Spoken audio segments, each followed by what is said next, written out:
Weißt du, welcher Verein dein wahrer Verein ist? Die Antwort liegt in dem Team, das im Jahr deiner Geburt die Champions League gewonnen hat.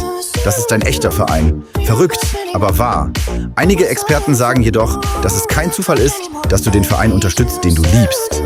Heute habe ich etwas gesehen, das es beweist. Du willst wissen, welcher dein echter Verein ist?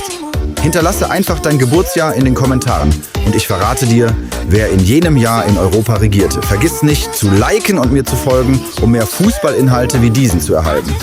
Wenn du dich für Fußball interessierst, schau gerne öfter bei mir vorbei. Danke für deine Unterstützung.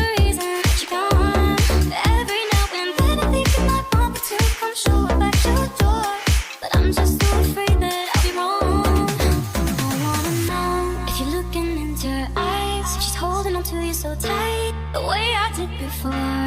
I overdosed. Should've known your love was a game. Now I can't get you out of my brain. Oh, it's such a shame.